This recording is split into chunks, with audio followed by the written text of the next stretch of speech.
Media நண்பர்கள் எல்லாருக்கும் என்னோட வணக்கத்தை தெரிவிச்சுக்கிறேன். 2 விபச்சாரிங்களை வச்சுட்டு திமுக அரசியல் பண்ணுறாங்க அப்படின்னு சொல்லி என்னோட கேஸில் நாம் தமிழர் கட்சி சொன்ன போது ஆளுங்கட்சியான திமுக எந்த அளவுக்கு இந்த கேஸ் எடுத்து எனக்கு நியாயம் வாங்கி கொடுத்துருக்கணும் இல்லையா? ஆனால் ஆகஸ்ட்லேருந்து ஜனவரி வரைக்கும் இன்னும் காவல்துறை வேடிக்கை பார்த்துக்கிட்டே இருக்காங்க. சீமான் ஒரு பக்கம் திமிரு பூச்சி சுற்றிட்டு இருக்கிறாரு, நாம் தமிழர் கட்சி ஒரு பக்கம் திமிரு பூச்சி சுற்றிட்டு இருக்கிறாரு. 12 வருஷமாக இந்த கேஸில் நியாயம் கிடைக்காம நான் ஒரு பெண் கதறிட்டு இருக்கேன். இது ஒன்றும் சால்வ் பண்ண முடியாத ஒரு கேஸ் ஒன்றும் கிடையாது. பெரியவங்கெல்லாம் இருக்காங்கல்ல, காவல்துறைக்கு தெரியும்ல. இந்த மார்ச்சில் சீமான் மதுரை செல்வமன்றோட வச்சு பேச்சுவார்த்தைக்கு கைவெளிக்கு தெரியாமல் நான் 50,000 ரூபாய் கொடுக்குறேன்னு சொல்லிட்டு வந்துட்டு வீடியோஸ் வாங்கினேன். நீ எப்படிலாம் டார்ச்சர் பண்ணாரு, அதுக்காக நான் பேரலிசிஸான எங்கள் அக்காவை கூட்டிகிட்டு நான் எப்படி கதறிட்டு சென்னையில் கம்ப்ளைண்ட் கொடுத்தேன் அப்படின்ற விஷயம் எல்லாருக்கும் தெரியும் இல்லையா? தெரிஞ்சால் கூட எல்லாரும் வேடிக்கை பார்த்துட்ருக்காங்க இல்லையா? 2011 என்னோட கேஸ் வச்சு அஇஅதிமுக சீமானை பாக்கெட்டில் போட்டுக்கிட்டாங்க.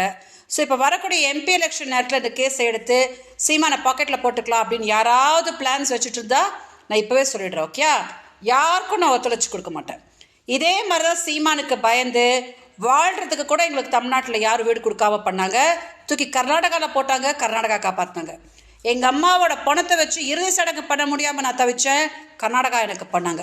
ஸோ அதே மாதிரி கர்நாடகாவில் பிறந்தன்ற ஒரே ஒரு விஷயத்துக்காக 12 வருஷமாக நீங்கள் அந்த மண்ணில், தமிழ் மண்ணில் என்னை சீமானோட கேஸில் எப்படி எல்லாரும் கதற வச்சுட்ருக்கீங்கன்னா அதுக்கு நான் எப்படி ஒரு முடிவு கட்ட போகிறேன் தெரியுமா?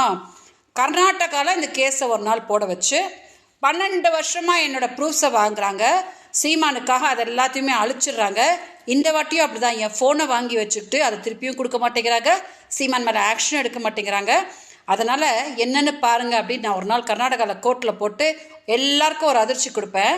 அன்றைக்கி தான் இந்த விஜயலட்சுமி சீமான்ன்ற போருக்கு ஒரு நியாயம் கிடைக்கும். ஓகே, ஸோ யார்ட்டையும் நான் ஃப்யூச்சரில் கெஞ்ச மாட்டேன் தமிழ்நாட்டில். ஓகே, காவல்துறை, என்னோடய ஃபோனு, என்னோடய வாழ்க்கை, எனக்கு நியாயம் அப்படின்னு நான் யார்ட்டையும் பிச்சை எடுக்க மாட்டேன். ஏன்னா எங்களெல்லாம் பார்த்தா உங்களுக்கு இழிச்ச வாங்க மாதிரி தெரியுது இல்லையா? நீங்கள் வருவீங்க, ஆட்டம் போடுவீங்க, குடும்பம் நடத்துவீங்க, அப்புறம் அவள் கர்நாடகாக்காரி விபச்சாரி அப்படின்னு சொல்லிட்டு போவீங்க.